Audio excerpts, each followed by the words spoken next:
Yo guys, big up everyone. Salute you guys. This is another video. Like and subscribe, comment. You know the drill. So yeah, this is me, Adam. I want to talk about Corinthians. Yes, Copa do Brazil winners, Corinthians, and I want to talk about their season, how they went. We're gonna talk about 2025. They did. Who are they? My thoughts on the performance of Corinthians. And so let's talk about them. So you know the drill. Smash up the like, subscribe. Trying to complete all these videos. Hopefully by December the 30th, which is on a Tuesday. Hopefully I could do a live stream about the Brazilian league fixtures because the Brazilian league is already starting late January already. So let's talk about it.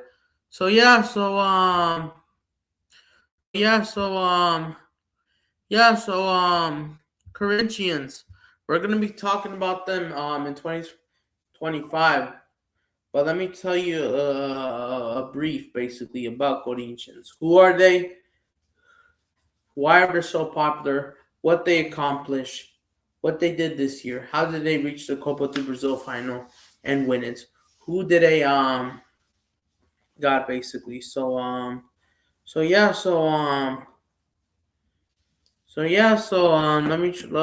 just do it. So I'm just showing you a post, of course. So who is Corinthians? Who are they? How big are they? Are they a massive club?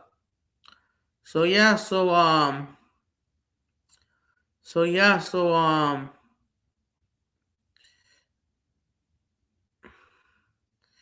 so yeah, so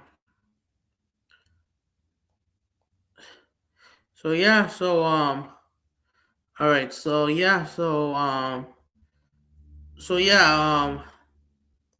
Corinthians I think they also had a different name at that time.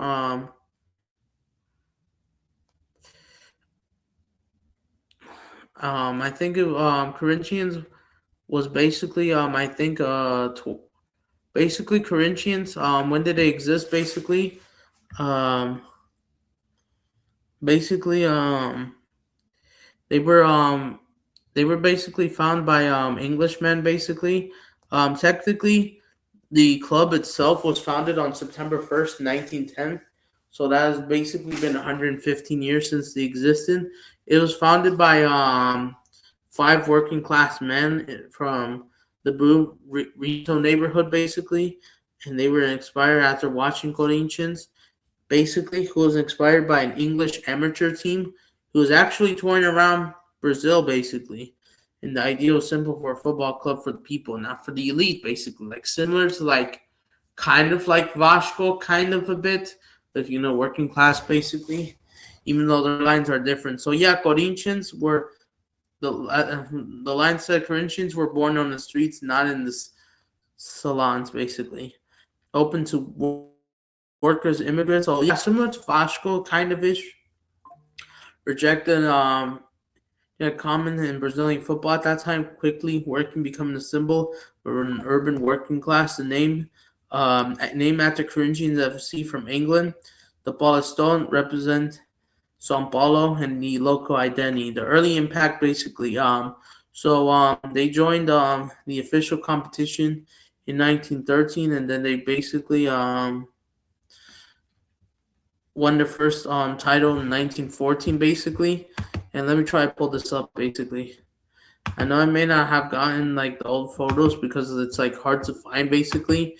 So I'm just trying to explain the best way I can, basically. So I'm going to have to Fault Mob, of course. Ignore the notifications. Hold on, let me just set this off. Hold on, let me try to get this off. All right, there we go.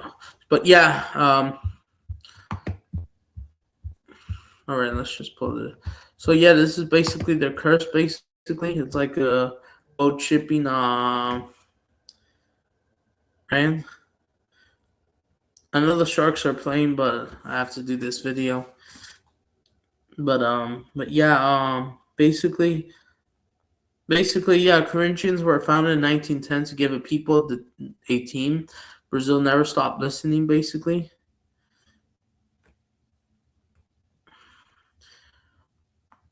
And yeah, so that's how who they are basically. Yes, it's like a boat shipping, like kind of anchor. What's this called?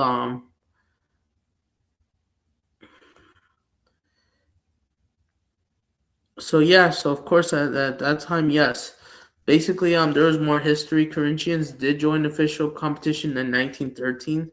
They were accepting. They were playing the joining club basically. And basically the club joined the Sao Paulo Football League at that time, basically, and became special to enter. So and yeah, so that's who they are, Corinthians. We're gonna explain. I'm gonna try and find their title. What's this called? Title. What titles they've won. Even though it's like so hard because Fault Mob unfortunately does not like tell you. But even though, so yeah, I just hope I said a brief thing. But even though between 1910 and 1914, they were playing amateur matches in Sao Paulo, 1913 joined, and then by the year 1914, they actually win their first trophy already in a year, in their second year, winning the first Campeonato Paulista, which I think had a different name. Basically, in 4 years after being founded, Corinthians were already basically champion.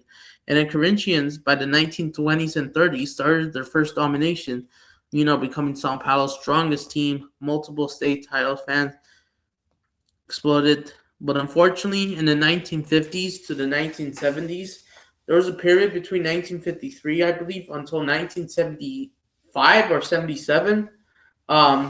Corinthians had a dreadful period. And at that time, basically, they were suffering like financial issues. The symbol stadiums, they did, but unfortunately, most clubs would lose fans for some reason, even though Corinthians didn't for some reason. But even though they just didn't win trophies, unfortunately, at a period of 23 years. It took them 23 years, which we're probably now seeing with Vasco kind of at this point. And in the 1990s, they basically win the Brazilian League, the first one in 1990. And then here's the thing for Corinthians, they would go ahead and get popular. So we all know the year 2000. So as you all know, FIFA, with they were trying to create this new event. FIFA created the first ever FIFA Club World Cup tournament, which people want to debate about that. Just like basically what Palmeiras with the Copa de Rio, basically. But Corinthians basically won the Club World Cup, what FIFA created in the year 2000 by beating Vasco da Gama on penalties at the Maracanã. And then in 2012, they go ahead and win Libertadores. And then guess what? At that time, they won the Club World Cup. The FIFA Club World Cup, the famous one, they stopped Chelsea, the champions of Europe, from winning it. And that was the last time Condobol or began non-UEFA or South American team to win the Club World Cup at that time. And of course, at that time, like people want to like debate about the FIFA Intercontinental Cup and FIFA Club World Cup because they took them two places in the year 2000. Even though Boca Juniors declared themselves as, even though Boca Juniors were declared FIFA Intercontinental Cup champions against Real Madrid in Tokyo, like a 2-1 important win, I think.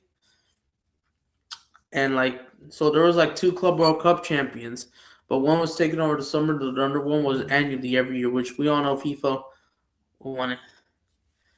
So yeah, so yeah. Oh yeah, nice. Even though that's sharks,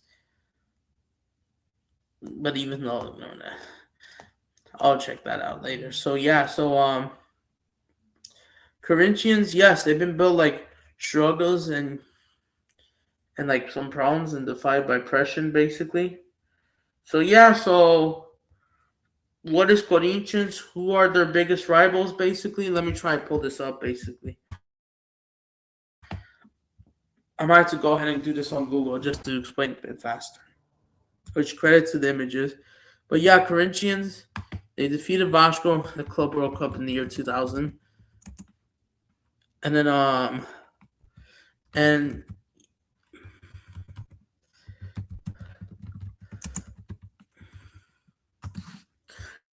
even though I'm not trying to like get anything copyright, but like I'm trying to show you images, even though credit to vice versa, basically, you know what I'm saying. So yeah, so I hope I said the whole thing about history. But the 2012 was by far the most iconic moment for Corinthians, and that's where everything exploded. Their fan base just quadruple in the next like year, basically, because of the famous Club World Cup against Chelsea, stopping them from winning, the first one, because Chelsea could have gotten 2 or 3 total Intercontinental/Club World Cup titles. If it wasn't for Corinthians stopping, it would have been 3. And that's why Corinthians are called, are basically the sole pride of Sao Paulo, basically. And even though we will explain about who are their biggest rivals, Corinthians, they have a couple rivals. Their number one rival is by far Palmeiras. They're crosstown rivals. The Corinthians Palmeiras rivalry is absolutely massive, bro. This is basically the Brazilian version of the London Derby, kind of ish, and Madrid Derby, basically, kind of ish, kind of, yeah, kind of, basically. But yeah, and I hope I said everything else why Corinthians is popular. But yeah, that 2012 Club World Cup title got them. And but yeah, Corinthians, their biggest rivals is with Palmeiras, because it's been the biggest, most painful rivalry. These two teams absolutely hate each other. As you guys know, the Derby Paulista, by far, it's so intense that they have to ban away fans. And I forgot I mentioned this to my Palmeiras review. But yeah, Palmeiras is more like what's this called?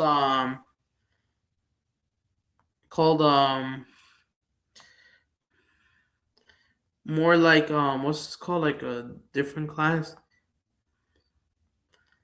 But yeah, that's by far their biggest rivals. And they always banter each other here and there. But yeah, they have to ban away fans. It's just so intense in both. So yeah, every time there's a Derby Paulista, like almost everyone in Sao Paulo stops. Even like the Sao Paulo and Santos fans would walk. And even though, yes, this isn't just a derby, this is basically heated passion down generation. The rivalry between these two clubs started in 1917, basically. Palmeiras were originally called Paulistao Italia, which I forgot to mention that. Corinthians, the club with the working class. Palmeiras, linked to Italian immigrants. Pizza and the spaghettis and all that. Both clubs from Sao Paulo, both the biggest fan bases. Titles, media, power, pride. Unlike National Rider, this one is so personal that there's a lot of history, bro. And then here's the thing for yes, Palmeiras and Corinthians. I know we could like compare like their titles. Basically, let's see if I could do it. I might have to translate that in Portuguese because there's just not enough recording in English. How am I supposed to say titles? How am I supposed to títulos?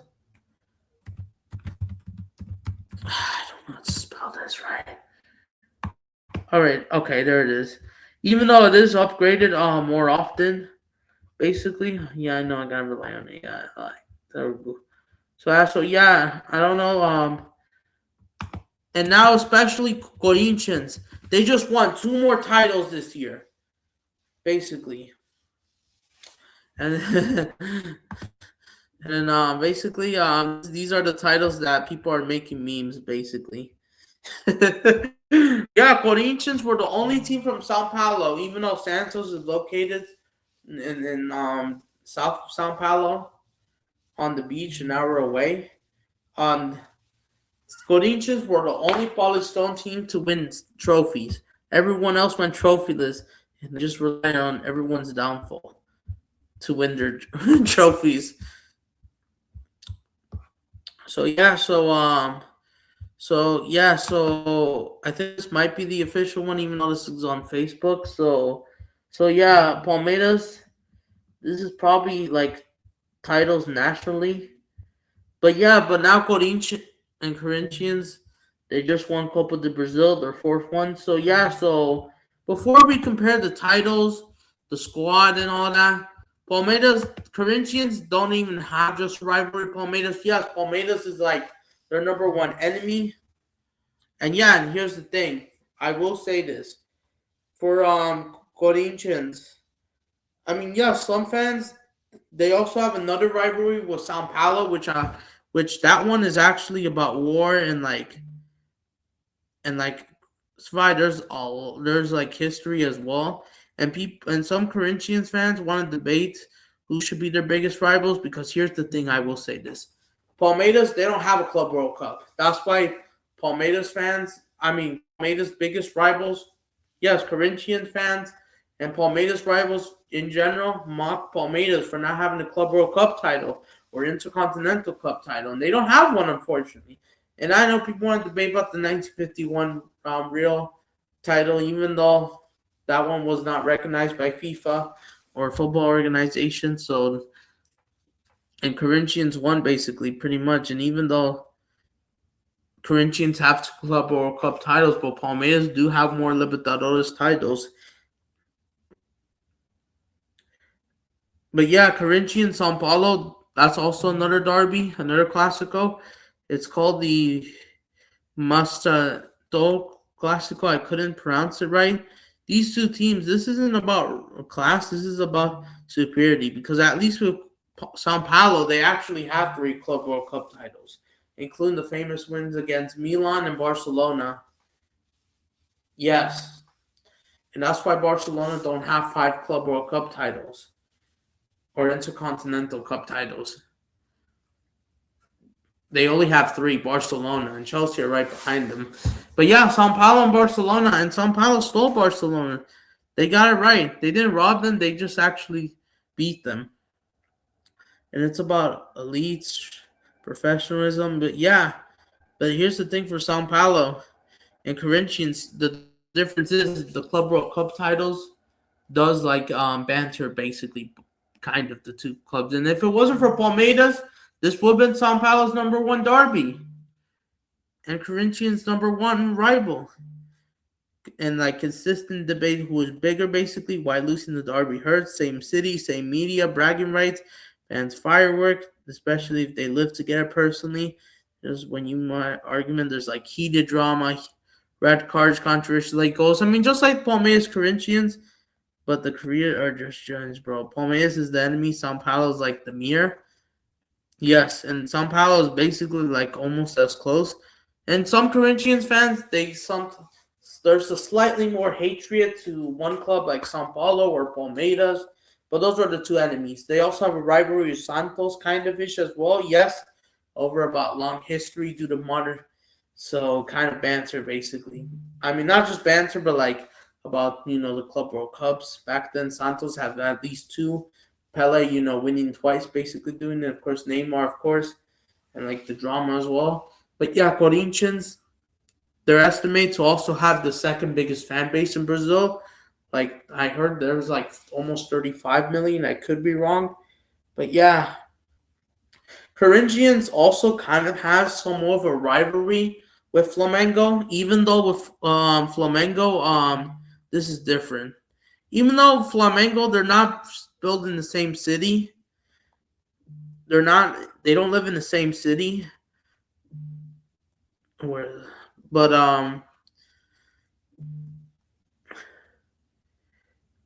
they don't live in the same city. But this is like but it's not like their main rivals. So yeah, Flamengo and Corinthians. Basically, these are the 2 giant clubs. Basically, even though they're not like main rivals, for Flamengo Corinthians is kind of a little bit of a rivalry, but not as much. Yes, they do banter each other.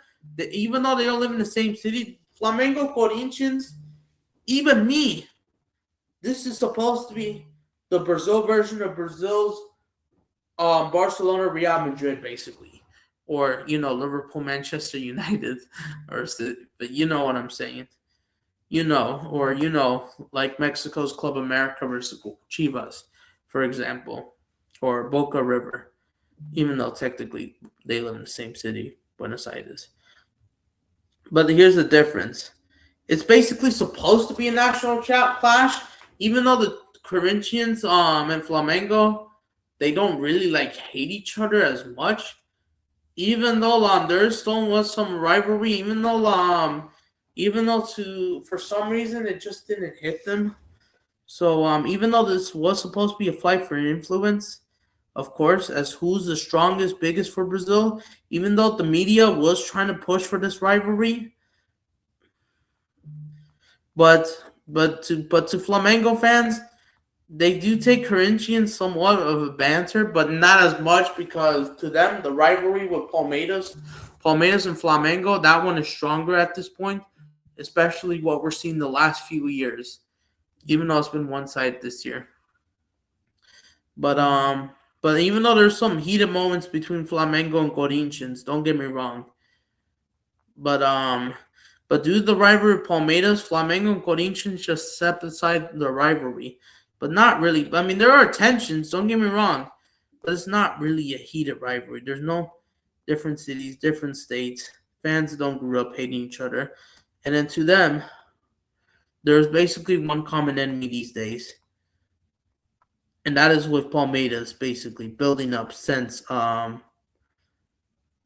especially in the last few years, even though Palmeiras just went trophyless.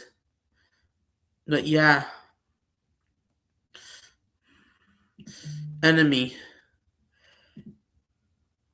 But yeah, and even though with Corinthians, they also have beef with Vasco recently, of course, and all the way from the 2000 World Cup, and we just saw it from Copa do Brasil, especially Vasco and Palmeiras trying to build a partnership.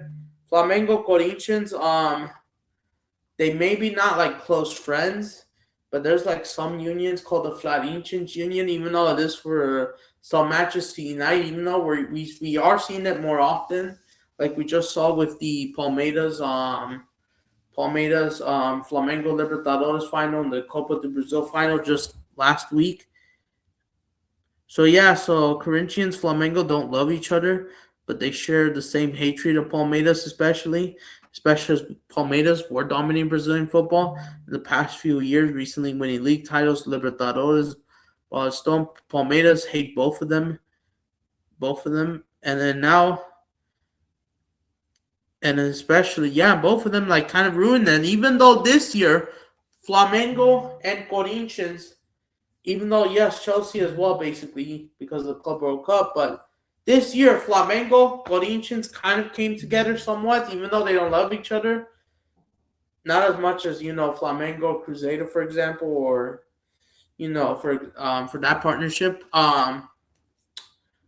They came together and they just stopped Palmeiras from winning titles and just winning for themselves. That's what they did. Flamengo stopped Palmeiras from winning the league, Libertadores, and Palmeiras stopped them from winning the 27 Paulistao, and they stopped them from winning Copa do Brasil and advancing, and as well beating their another rivals, Vasco, for example. And yes, there are different clubs, different cities, but similarly, when Palmeiras are online jokes, Flamengo has a Club World Cup title. I mean, just one. Common break, but even though Palmeiras basically kind of like the real villain, as we're seeing, especially what's going on Twitter. So yeah, so Flamengo Palmeiras is like kind of no, Flamengo Corinthians was supposed to be like the real rivalry, but it just didn't went through.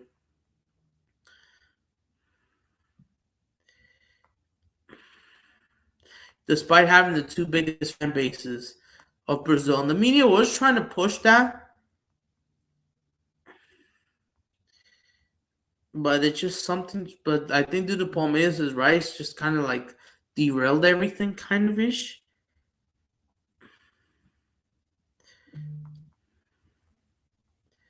But even though it was about to, but Palmeiras just kind of like became that new neighbor, even that new like kind of a kid basically. But even though Flamengo, Corinthians, they will clash in the Super Cup, so there'll still be some banter. But yeah, but even though I thought I thought Flamengo and Palmeiras might be like maybe enemies, frenemies. I thought I thought Flamengo and Palmeiras would hate Corinthians equally. Maybe it might have been in the past. I could be wrong, or probably never was that. Or I thought at first when I was first introduced Brazilian football, I thought Flamengo, Palmeiras, maybe they don't like each other. They probably hate each other a bit. But I thought they would unite against Corinthians. But it turns out it was another way. Because even though the two clubs, they do have giant size. But yeah, so... But yeah, but of course, especially it's but yeah,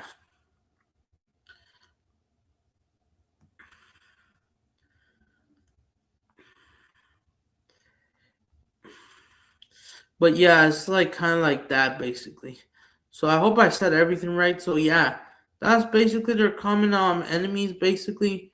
Corinthians, São Paulo, Santos. I mean no, Palmeiras, Santos, Corinthians. I mean so oh yeah, I already said everyone. But then a little bit Flamengo, even though it's not really, even though the hatred to Vasco is growing, especially the new ship Thopry, basically, kind of ish. But yeah, but yeah, but yeah. I just hope I said everything. So yeah, let's talk about titles. So yeah, so we all know Palmeiras. We're just going to talk about them, but I just want to show them the league titles that they've won. Someone's making a meme. I made a meme like this, which I might show you guys. Right now, just screw it. Let's just let's just do it now, so I don't forget. And then like we haven't even gotten out of the fixtures, bro. We haven't even showed you the titles, and then I might have to go back to Google about this. No, no, I want to go on Twitter. Made a mistake, but I just hope I said everything. Like I just needed to get out of the way the facts because yeah, it's just this derby is just more Palmeiras Corinthians might just be more intense than I don't know, maybe more intense than the Galatasaray Fenerbahce Continental in Turkey or Istanbul, basically. One side being in Asia, another one in Europe, even though it's right next to each other. So yeah, all right, let me see if I can pull up this tweet. I replied basically. I retweeted this. All right, I made this photo. The titles, Brazilian club technically won. Okay, hold on, let me see. Even though, yep, this Memphis Depay chilling. All right, so yeah, I know my computer is going slow. I still now have to do another video. All right, yep. Yep, let's go to me. Yep, I just read something about San Jose Sharks. And by the way, I do have an update about Flamengo, Felipe Luis. It looks like they're having contracts. So ignore what I said. I just big turbo under. All right, let me see. Yeah, John Arias, he made a mistake from being Fluminense, which I have. I need to make a video about Fluminense up next, basically. Yeah, this is the one. Almost 2,000 views, 50 likes almost. Look at this. This is what Flamengo won. Titles. Fair and square. Corinthians have won this. And all these just, want to see Flamengo or Corinthians lose, basically. I forgot Copa Derrota to Corinthians. Even though, but yeah, that's all these guys are celebrating. They just couldn't do it. And this is the Brazilian version. Because, yeah, that's what they won. And this is everyone else's title. This is just embarrassing. But yeah, that's just what I wanted to say. But yeah. So I hope I said everything basically. But yeah, Flamengo. But yeah, Corinthians. Yeah, like I said. So yeah, so let's see how many titles they have. I know this might be in Portuguese. Let me just say it in English. And I don't know because it's like hard to find. But yeah, Cody. But yeah, let's just compare the two quick club titles, for example. Corinthians titles. What do they have? This is in Portuguese. I want it in English just for to translate my viewers. Yeah, this is going slow. Okay.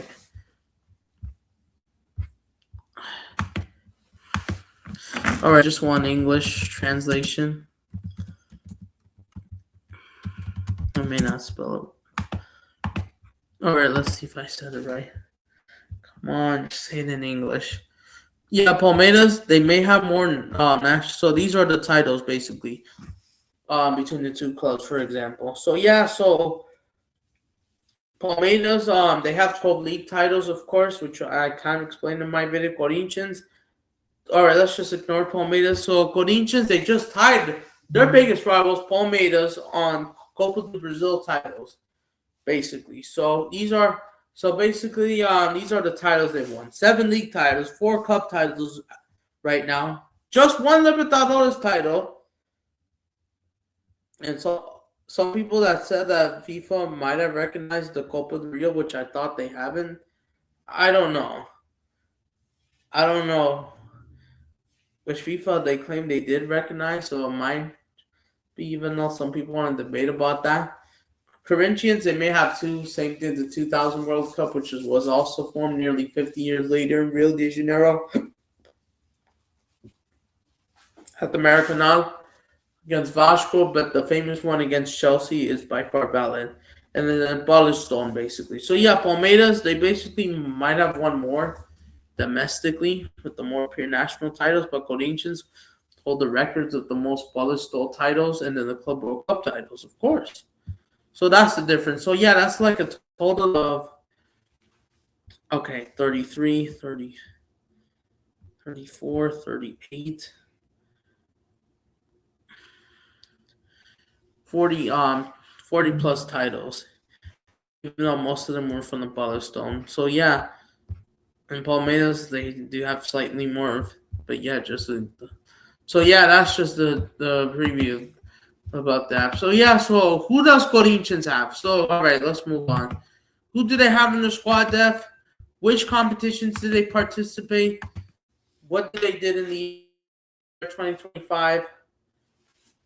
Okay, so Corinthians, they are home to Memphis Depay, basically. Yes, they have Memphis Depay, and it looks like they just released some players out in like 2025, only a few. So they released him, but not fixtures. Where's the squad? All right, there we go. So Corinthians main goalkeeper is go soft. I'm gonna get David All Jr. Oh my goodness, Peter Griffin 2.0, bro. Oh my goodness, bro. Oh yeah, I need to charge my computer. But yeah, this guy who's an absolute fraud would go ahead and go back coach Brazilian football and just does better and does better. Yes, David All Jr. is more of a cup manager basically, which he got things right. Doesn't matter because Fernando Diniz is the bigger idiot. Like I said, so Hugo Soroff is in goal basically for them most of the time when he's starting. Most of the time, as long as he doesn't get injured. He is the number one for Corinthians right now. He has a contract till 2027. No, it doesn't say. I thought 2028. But yeah, he's basically the goalkeeper for Corinthians. And I know he's made some mistakes, especially for the Brazilian national team, but he's been mostly solid for Corinthians most of the time, especially in the big games.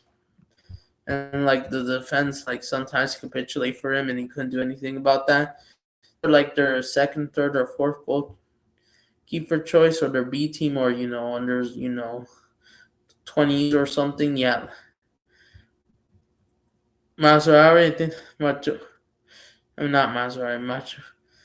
So even right wing back. So yeah, so Felix Torres from Ecuador. Normally starts center back, right back with Silva and Enrique, but like this is like their squad basically.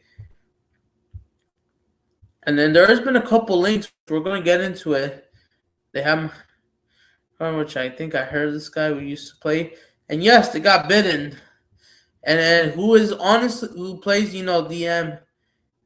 This is left mid to right wing. He could do basically a lot of things. Guess what? This guy, he's been linked to a move to Atletico Madrid. Apparently, I don't know if it's gonna happen this winter or in the summer, but I heard he's rumors that Atletico Madrid wants him. They got Charles, which I know. Yes, he's 29 years old. Yeah, Zach Rangers, but yeah, the Jose Andres Martinez, the different one, not the one from MLS. Paulinho. No, they don't use him. They don't use a lot of these players. Don't do it. But yeah, but I know these two guys very well. Emiro, from Paraguay, I know he has done a lot from the club, but apparently I heard rumors that there's been a link out to an exit. But yeah, guess what? The two ones. Alberto, their number 9 striker, and Memphis Depay, which we all know. The Manchester United reject, former Atletico Madrid player who was there last year, who was transferred to Corinthians last summer. I mean, not last summer, but was there since September 2024. And then after leaving Barcelona, was there for just a year and a half in Manchester United. A year and a half. And then went to Lyon. Barcelona picked them up basically 4.5 years later. After Lyon and sold him from Manchester United. Started off from PSV, and I thought he probably would make a return to the Netherlands. But once I heard Corinthians signed him, he was massive. Of course, yeah, I know he could. I mean, this is Paulistao. He had 2 goals, 5 assists, and he is like playing that same role, of course, like he is with Atleti. The last time he scored a goal was in the Clásico against São Paulo last month. So he had like 6 goals, 35 regular play, breaks, 5 free kicks generally, 2 penalties, so which means he scored 2 of them, I think. Which means 4 open play goals, basically. Or a corner, basically. And there might be one. But yeah, these are our stats for this season, basically. And participate the U17 or U21 World Cup for the Netherlands, U17 back in 2011. But yeah, Memphis Depay. But yeah, he's going to be playing at Corinthians. I heard rumors that he might actually leave the club, but I don't know if it's official. I heard rumors that something just didn't went right, or like he wants to leave, or I don't know.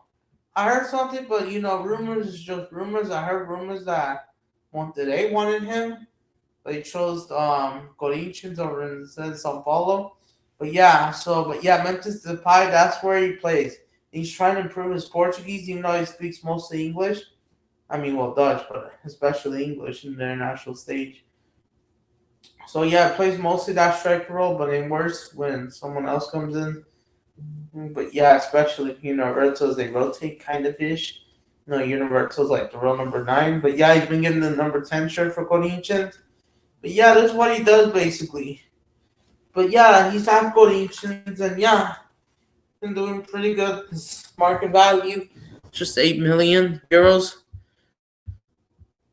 But yeah, you remember him, like it didn't went well. Barcelona and Atleti wasn't starting for that much. Diego Simeone, he only had that one moment against Inter Milan, the Champions League. Missed the free kick, unfortunately, against Barcelona. But yeah, and then left Atleti, and ever since then he won 2 trophies since leaving Atletico Madrid. And Corinthians, they were on a drought, honestly. Before we reveal their fixtures of what they did this year, Corinthians, they were on a trophy drought from 2019. They haven't won a single title since 2019, since they won the Paulistao. Now, 6 years later, they've finally done it. Because it's been a tough time for Corinthians fan. I forgot to mention about that.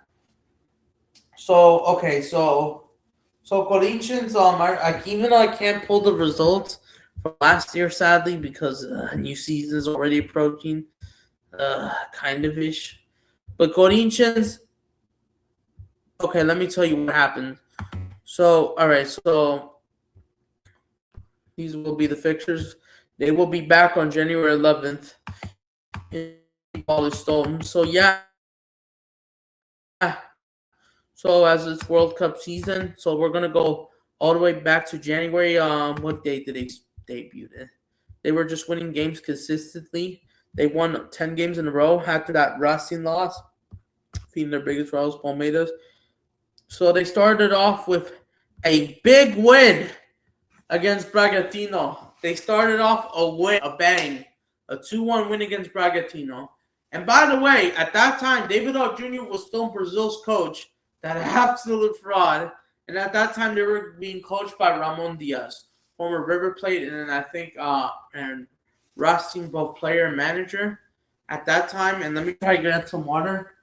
He was coaching at that time for Corinthians. And they already started off with a bang from the big momentum from last year. And I did predict the form going into it. I predict them to win the Paulistao. But yeah, we're going to talk about it. Corinthians were in like 4 different competitions. The Paulistao, the League, the Brazilian Cup, and the Copa the Sul-Americana. So yeah,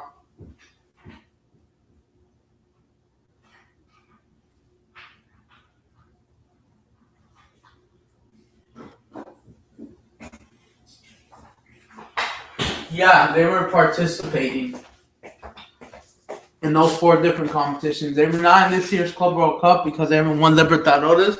But for next season, they are expected to be in 5 different competitions. They'll be in 4 still, technically. The good news is for Corinthians as of this year, I have to mention this right now because I kind of forget. They will participate in Copa Libertadores. Okay, so these guys, they did qualify for the Libertadores qualifiers, but these guys, unfortunately, didn't qualify, which I'll bring it up. So, yeah, things went well. For a 2-1 win against Bragantino, another team from São Paulo, or nearby São Paulo, another Paulistao team. They get a 2-1 win against Bragantino. It was a W. And then they go ahead and win again. Again, they would win 3 games in a row.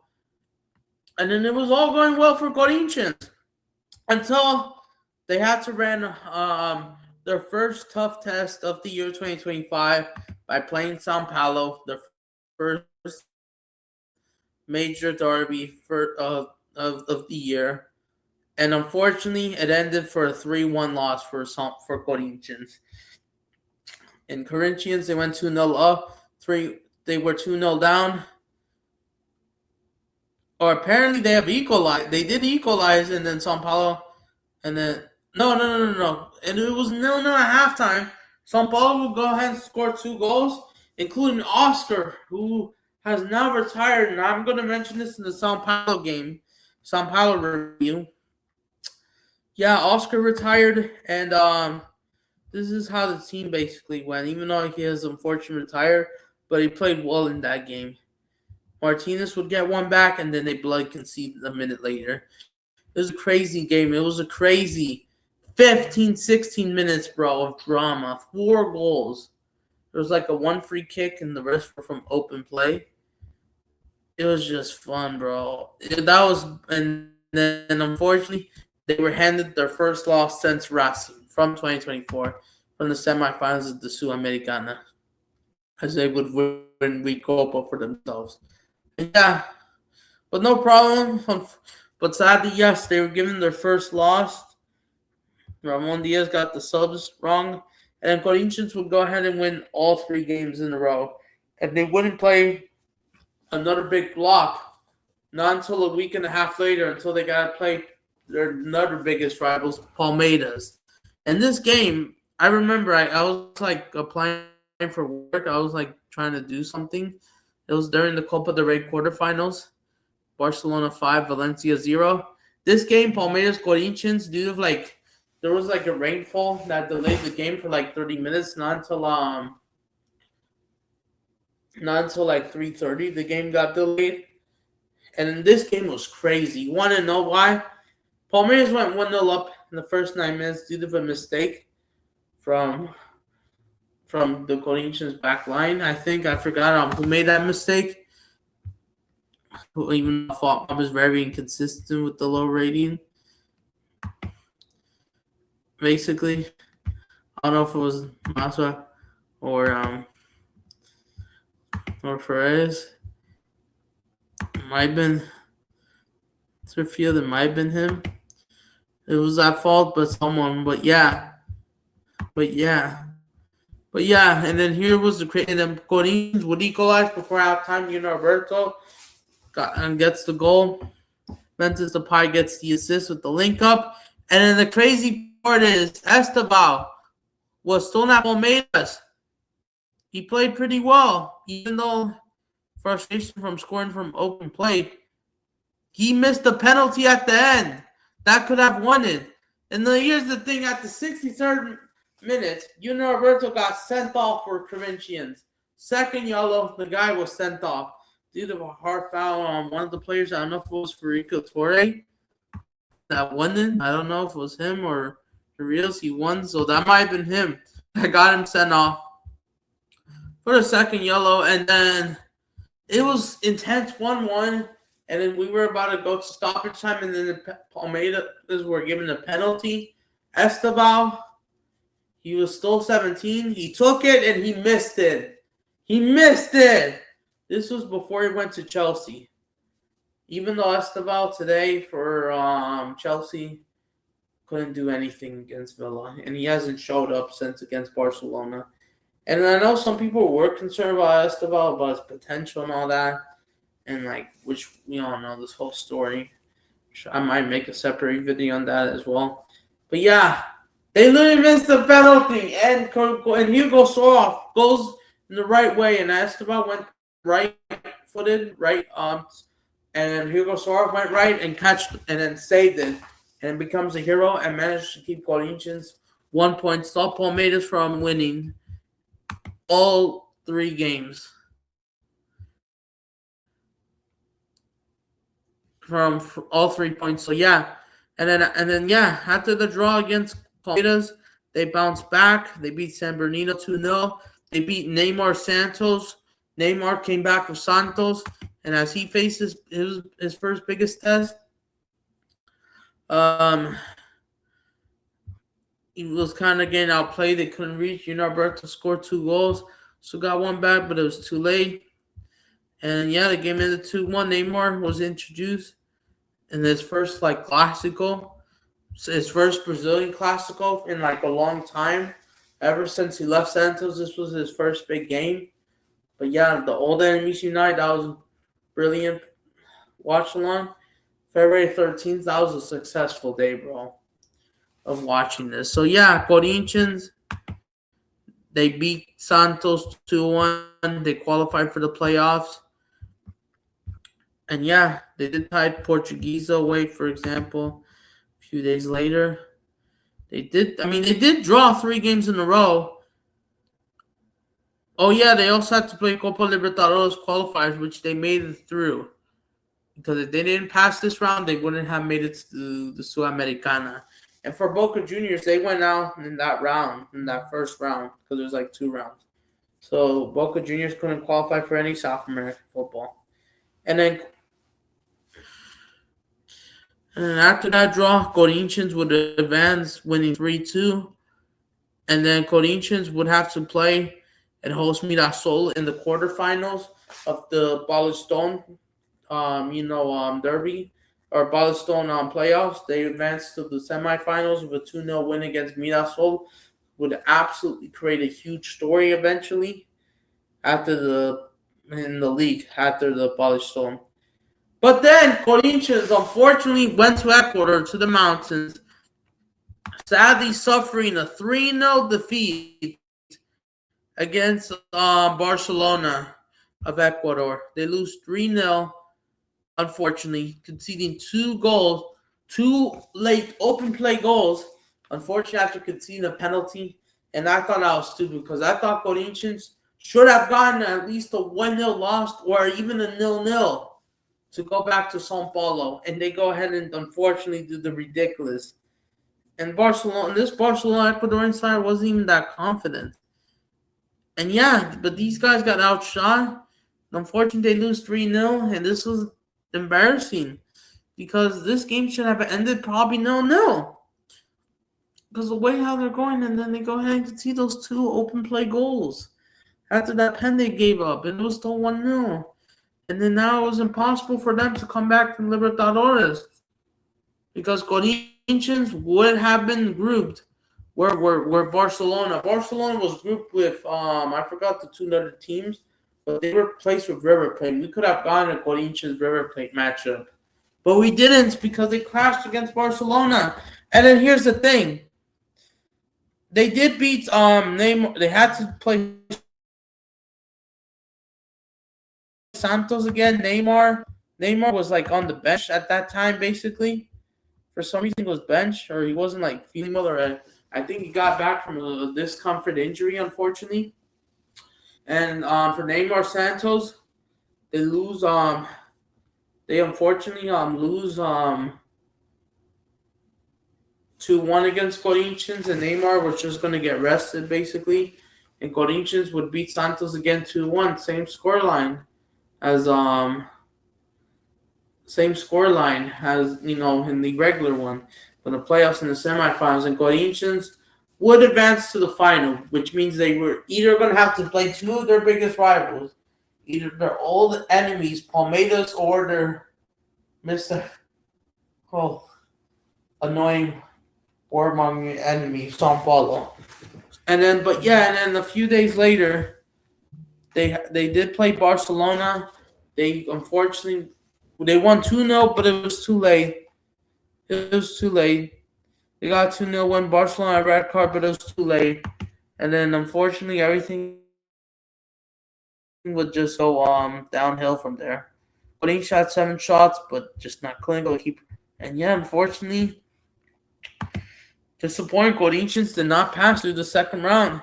Could have played with River Plate. Could have been in that group, and who knows? The position that River Plate, I think, finished first in the group. I could be wrong. They could have met. Who knows? The Corinthians Palmeiras matchup would have happened in the quarterfinals, and who knows? Maybe Palmeiras would have been knocked out as well from the Libertadores if it wasn't for River Plate. If it wasn't for this match. If it wasn't for that bad matchup in Ecuador, they probably would. There was probably a chance, even though Corinthians were bad in Sudamericana, because there's that different mentality. When it's time to play Palmeiras, these guys are on it, and kind of with Vasco and São Paulo, kind of ish. Even though they probably do have one bad game here and there, unfortunately, but.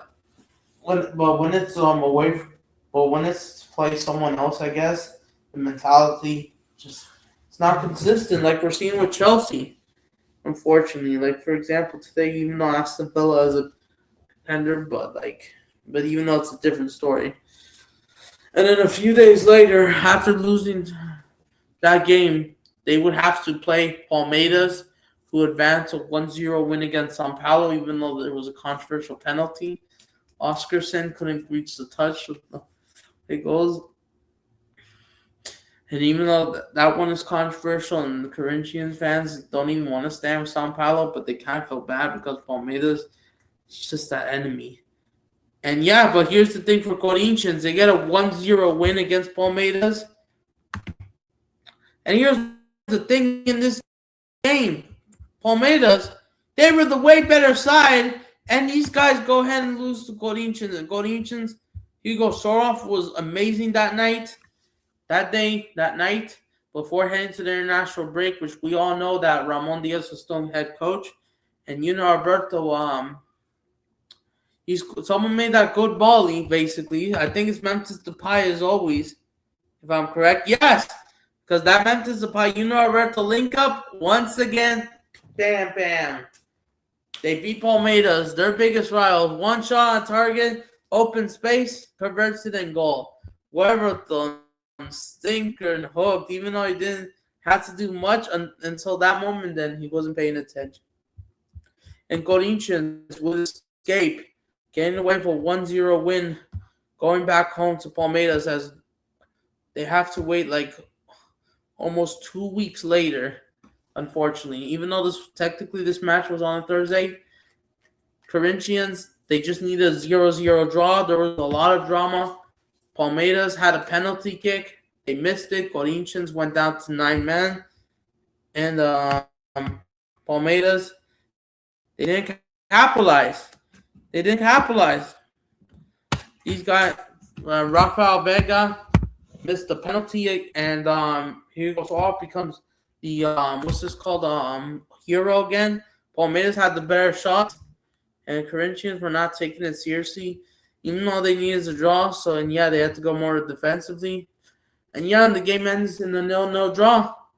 Fights, and yeah, Corinthians would win the 31st Paulistao title. And then that one was going to affect Palmeiras in the long term. So as we approach the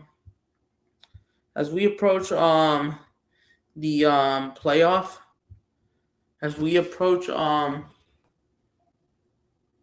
but yeah, after drawing 0-0, yeah, and this was a few days, 2 days after Brazil unfortunately got trashed by those annoying more freakish Argentina, basically, without Lionel Messi. David All Jr. gets fired, as we all know, as we got rid of him, as we wanted to bring him in an interim manager, even though we were waiting for Carlos' situation at Real Madrid, even though they were just doing poorly, struggling against Sociedad, Arsenal, and then, of course, getting clapped by Barcelona, even though not as an asshole, not as like games get closer, but just not good enough. Before he left Real Madrid to join Brazil, and then, David All Jr. would join Corinthians. How did Ramon Diaz got fired? So, yeah, and then here's the thing. After winning that Thopry Paulistao, that trophy after 6 years, that one came back to Corinthians. We all know the whole stadium was packed, sold out, no away fans were allowed. And yeah, Corinthians would win their 31st title. And a few days later, Corinthians will start off their Brazilian Serie A title hopes, or the league for them. They would start, and Corinthians would start against Bahia from the state of Bahia, Salvador, in the city of Salvador, in the north, eastern part of Brazil, basically. And the game ends in a 1-1 draw. And Corinthians had momentum, but it was like too late. Scored, but yeah, it was shocking, surprisingly, because I thought Corinthians would win this game. But yeah, Corinthians would draw 1-1. And yes, and now it's already been 3 derby Paulistões against Palmeiras. And yeah, but unfortunately, they just take a draw. Even though Palmeiras, Flamengo drew on match day 1. So let me also move to my room, basically. I know it's gonna be a bit darker. I might have to, maybe. Yeah, I might have to. So I might have to go upstairs. So sorry if it gets a bit dark. I apologize, people. I might have to turn on the light. But I'm just like trying to figure this out. But yeah. So Corinthians, as you could see, they would play Huracan in the Americana, their debut in their group stage, and they lost 2-1. And then a few days later, Corinthians would beat Vasco 3-0. Their first opener, a 3-0 win against Vasco, of course, because Vasco ain't hard to beat these days. They drew on Sul-Americana, and they would go ahead and meet their biggest rivals, Palmeiras.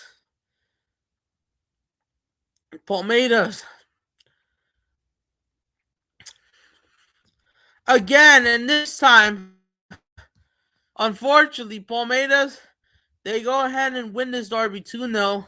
And like I said, this stadium wasn't even played at the Allianz. I think they were doing something at the stadium, so they had to play it somewhere else. Well, Palmeiras declared the home team. Palmeiras wins 2-0, unfortunately, because the performance for Corinthians was pretty bad. I can't lie. Corinthians played really bad in this game, despite having most of the possessions. And these guys only had one shot on target, and they go ahead and concede 2 open play goals in the span of 5 minutes between the 14th and 19th minute. And that was kind of a bit embarrassing, unfortunately. And then for Palmeiras, they go ahead and win this derby.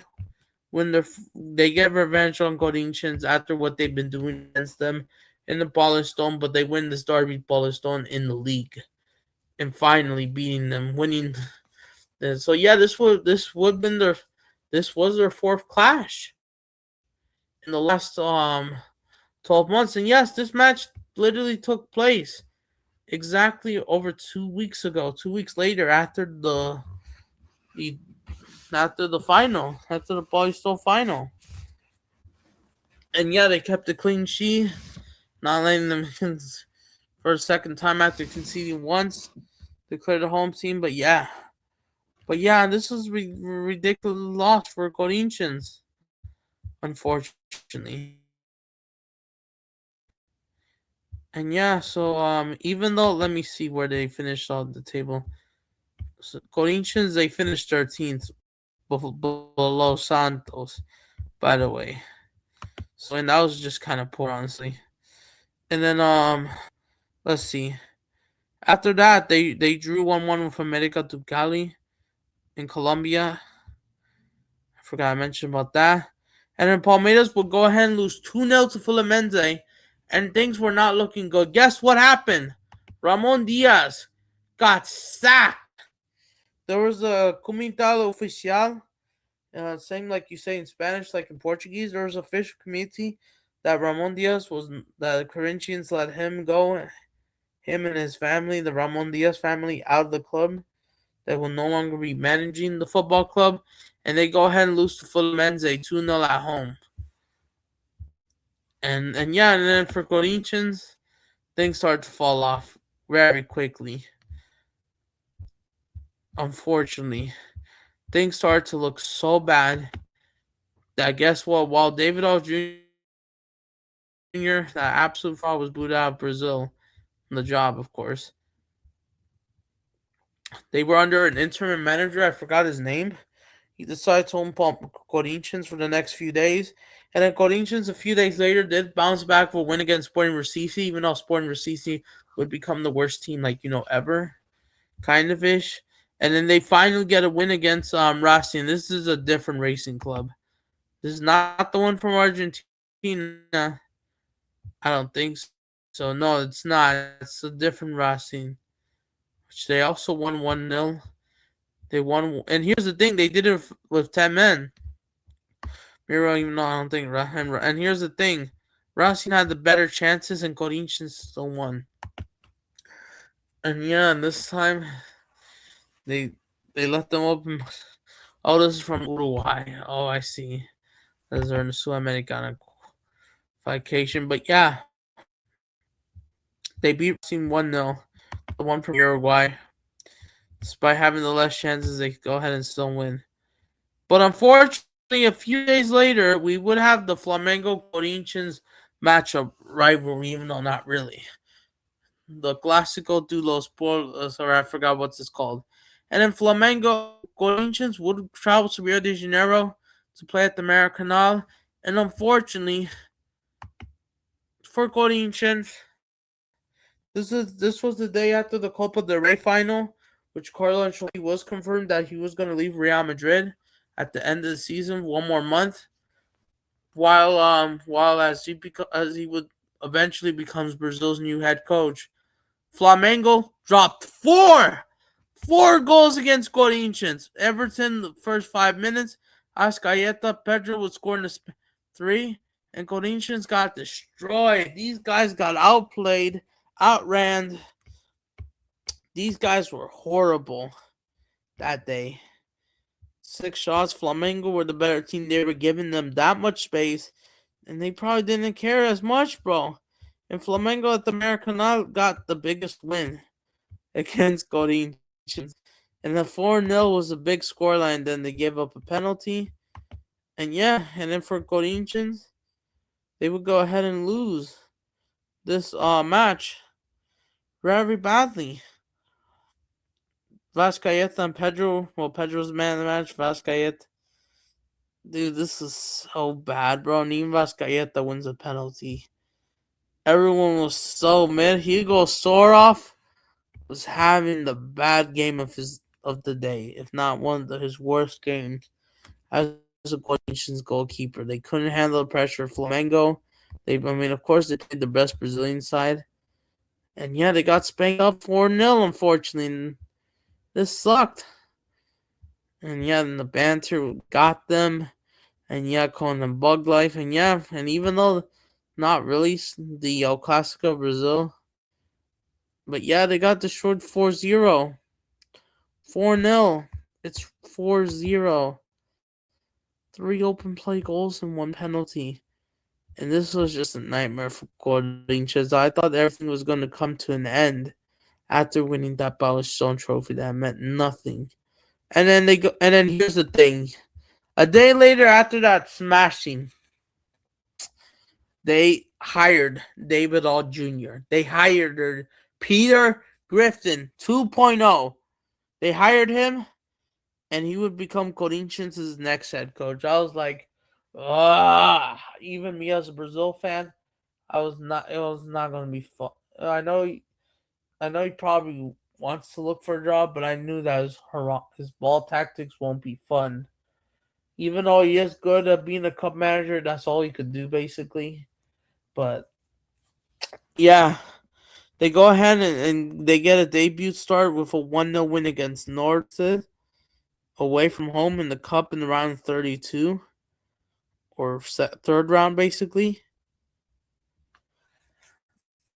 They get a 1-0 win in the first leg because there would be eventually a second leg.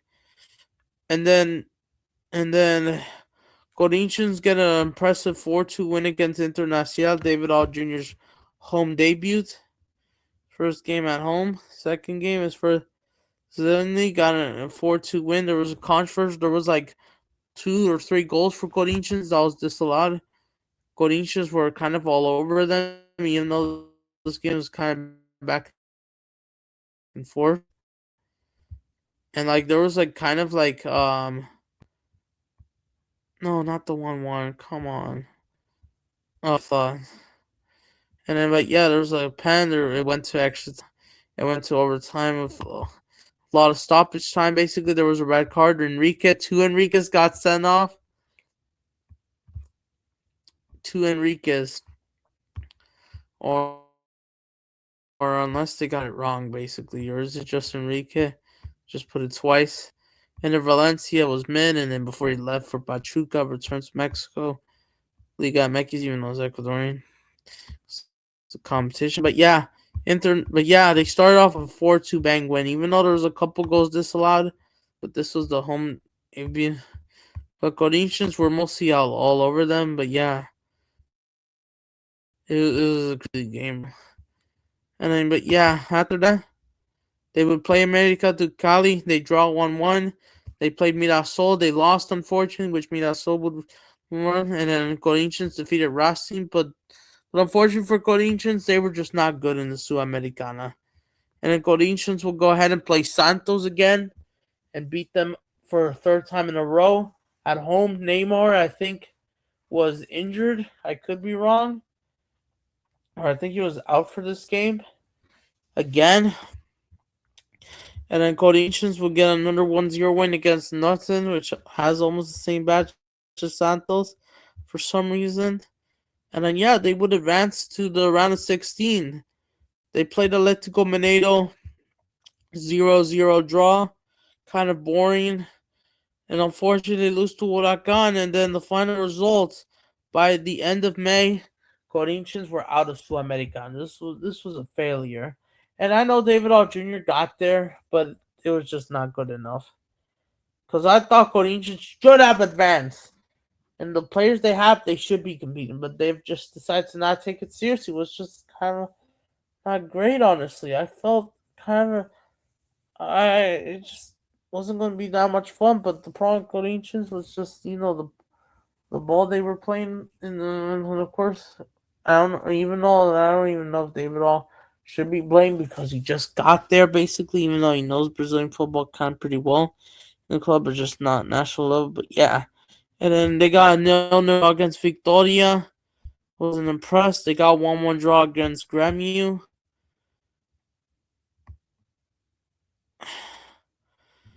And yeah, and the game stayed like that. And then and then and then they have their winter break, Club World Cup, which we all know Chelsea would go ahead and win that competition. People want to debate about that. Go ahead and debate about it. Yeah, I know some of FIFA's things, they're doing too much for money, especially the products trying to twist over. Yeah, and then they went off with they got a month break, and then we all know it was winter, so no Christmas. They wish Christmas was celebrated just like the rest of the world, Northern Hemisphere, but due to the climates, it sucks. And and then everyone got fully rested, kind of ish. And then they go ahead and crap the bed against Bragantino at home. They lose to Bragantino 2-1. This game immediately took place while Chelsea lifted the Club World Cup trophy all the way in New York. Well, technically New Jersey, but across New York City. Like just 5 miles from Manhattan. And from the river. Corinthians will lose to Red Bull Bragantino. And the nightmare just wouldn't stop. And then a few days later, I forgot to mention this. Back in June, guess who they would play in the round of 16 of the Copa do Brasil? Their biggest rivals, Palmeiras. Another episode of the Derby Paulistao. This would be their 5th and 6th clash. 5th, 6th game of the year. And technically 7. There were 7 Derby Paulistaos. And then Corinthians would get a 1-0 win against Syria. That week was kind of impressive for the results. And then a few days later, technically this game was on a Saturday. São Paulo, they had to play against São Paulo again for the first time since in them in the Paulistão almost 6 months later. Since these guys come in the Paulistão final due to Palmeiras being in their way. And then guess what? For Corinthians, disappointing loss. David All Jr. took the substitutions were just Hernandez and awful. São Paulo would score 2 goals. Neves back to back in the span of 3 minutes. Oscar, I know he couldn't. And of course, Corinthians, and they just controlled the ball. Corinthians just couldn't do anything. They had chances, but they couldn't just convert them, and they did absolutely nothing. São Paulo, they could have, but they just controlled the game for the second half. So and then it just proved more failure. It was just not fun. And then Palmeiras were just going at it for the title still. Just sucked. And then Corinthians would get a result against Cruzeiro away. Cruzeiro at home, my bad. 0-0. Couldn't score a goal, but the game ended 0-0. And then a few days later, Corinthians would have to play Botafogo away, a second trip to Rio de Janeiro, with yet to have more visits. 3 months after that 4-0 battering against Flamengo, they would play Botafogo. At the Neo dos Santos, and managed to get a draw. Memphis Depay does pull it late for them. And then a few days later, they would have to play Palmeiras once again.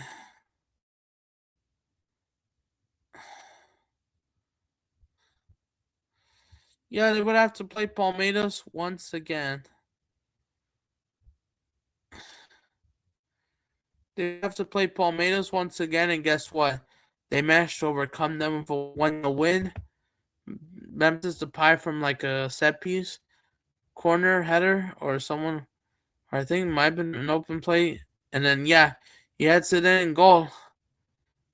Corinthians would win this derby Paulistao, and they had to take it back. Even though Palmeiras was going back with a 1-0 loss, but still the remontada was going to happen.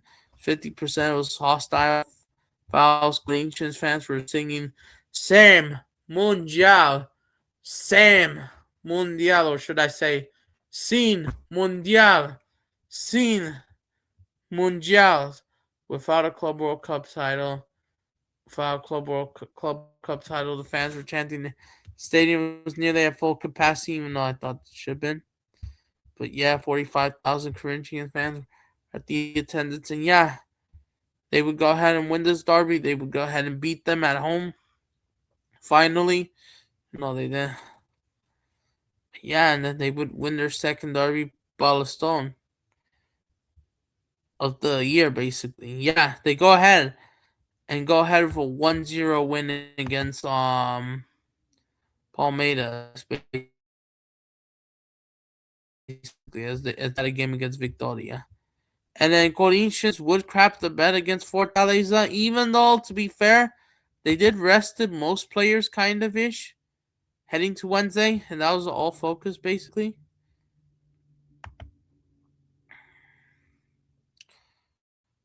Oh wait, guys were losing these guys were losing until they did brought on the full A team, kind of just to draw, which I kind of thought this is embarrassing from the B team, even though they were resting players to prepare for that clash against Palmeiras. And Palmeiras, they kind of rested some players against Victoria as well, kind of ish. And even though Victoria capitulated 2-0 lead, which I thought they should have won. So yeah, both teams headed with different momentum. Corinthians slight, Palmeiras with the home one. And then here's the thing. After that, Corinthians would go ahead and beat Palmeiras at their ground 2-0. What happened? At the 15th minute or 13th minute, there was like a corner and there was a scuffle, and then like this guy Moneto hits someone's head for Corinthians. I forgot who it was. He got sent off. His head was lost. Red card for Palmeiras. They would go ahead and go down to 10 men. And ever since then, Corinthians had the momentum, and they would go ahead and they managed to score one, and then they would score again twice. These guys had 7 shots on target, and Weberton made much better.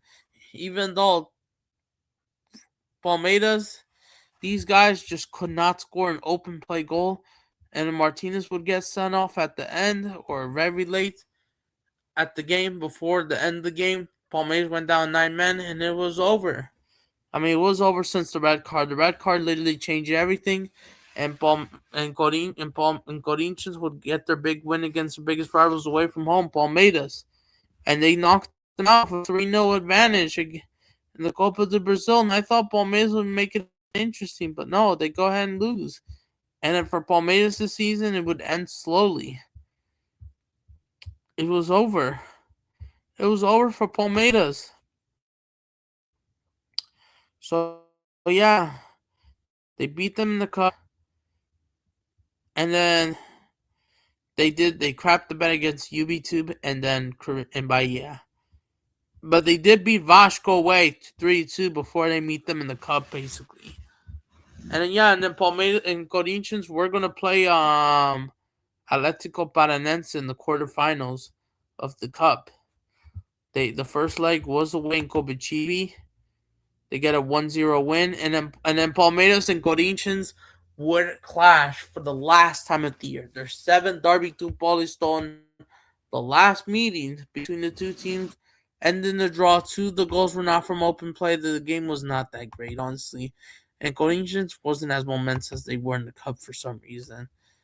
They were just taking the game, but just to like draw. Palmeiras were the better team. They were outplaying Corinthians, but Hugo Soroff did have the match of his performance.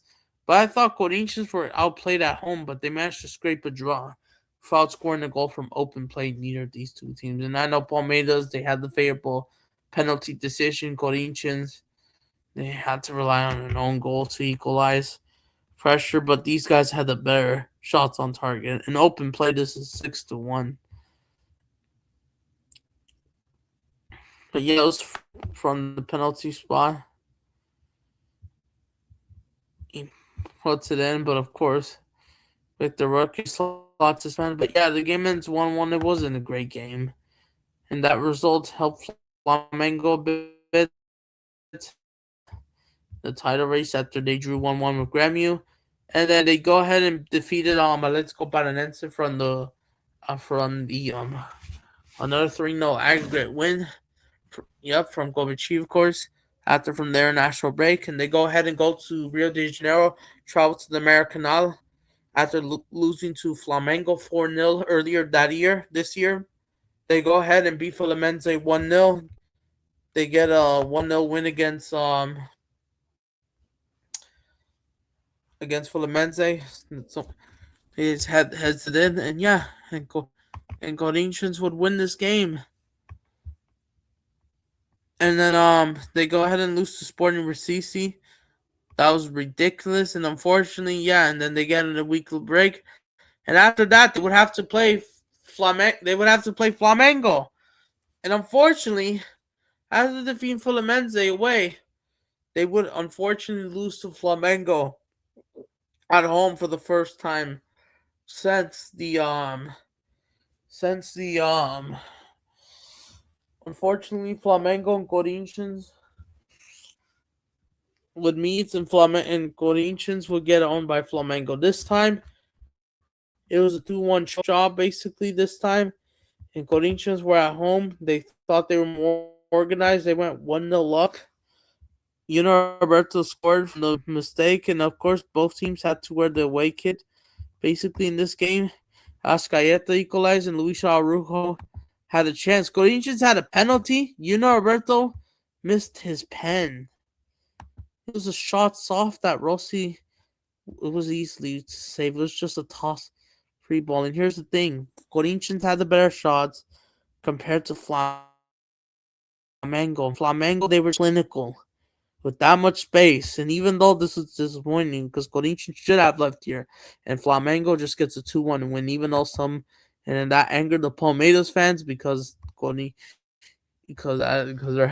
putting their ass into helping Flamengo, even though Vasco would do the same against Palmeiras a few days later. And yeah, Flamengo gets a win. They drew 1-1 in Porto Alegre. They get a 3-0 win against Mirassol. Funny, impressively enough. Unfortunately, they would lose 3-1 to Santos. Neymar had a fantastic game, kind of ish. As well as we did a watch along, got 1-0 win against Atlético Mineiro. That game that literally took place after Palmeiras and Flamengo clashed at the Maracanã. Corinthians get a 1-0 win against Victoria. Corinthians get a 2-0 win against Grêmio. And then they go ahead and shit the bed against Bragantino in Serie A. And then, yeah, Corinthians, they were just all over the place. But as long as they were just doing their job. And then, but yeah. But here's the thing. They did beat São Paulo 3-1 in the last Clásico. That was the last time. And Corinthians finally have beaten them for the first time, I think, since 2023. After that long demanda, São Paulo getting away with it. And then they go ahead and crap the bed a few days later against Cruzeiro away from home. And then they would draw with Botafogo at home. A day after Palmeiras would go ahead to lose to Flamengo again. And then this is how their season ended. The season ended for 1-1 draw against UB2. But yeah, the São Paulo game, that was the last time. After getting before getting humiliated 3-0. They would go, and here's the thing. This game should have been a draw, and then without the pen, São Paulo would have gotten the momentum. This game would have ended in a draw. But then Corinthians would score 2 goals. The Pine Alberto link up, saves them, and then runs up in happiness before getting smashed up. And then the season ends. Corinthians finish 13th. We all know Corinthians get a 1-0 win against Cruzeiro, and then they lose at home. That had to go to pens, and they go ahead and advance on pens. And then we all know the final stories against Vasco. They end 0-0. And then David All Jr. Why Peter Griffin is not worse than his predecessor, Denise. Or not predecessor. What's this called? Before. But yeah, and then Corinthians on last Sunday gets a 2-1 win at the Maracanã, defeating Vasco. And that wraps up the whole story. So yeah, that wraps up the whole story for Corinthians. Corinthians would win Copa do Brasil, their 4th title. What do I think of the season for Corinthians, man? I know they're a historic club. They're massive. And I think they should go for more things, in my opinion. But the fun is for Corinthians, I can't lie. Even though David All Jr. has did it with the performance with the Copa do Brasil, and he is so good on doing that, but the performance in the league is not sustainable because of how much they do. I would say this season, despite winning 2 major trophies, this is kind of a relief for Corinthians. But with winning a trophy, I would say winning 2 trophies, I would give this season a B plus, only because of 2 trophies. But I don't think Corinthians will win. And I don't know if Corinthians will win a trophy next year. They keep this up. Well, it is World Cup year basically, so anything could happen. But I don't know if David All Jr. is the right guy for the league. I mean, maybe he could do back-to-back cups, but it's just not sustainable. And I don't know what's going on because I heard reports of the board basically trying to do behind the scenes role. I heard they were trying to give some players more power to the club basically. From what I heard, I don't know. It's just a lot. But that wraps up Corinthians season. So I'll give it a B plus. I would have been giving them an A, if an A or A minus if they at least finished above, but where they finished 13th was not really that sustainable in the league. How inconsistent, but yeah, I felt like last year's Corinthians, well, they didn't have to fight much relegation compared to last year. But yeah, but they win 2 trophies. They'll take it.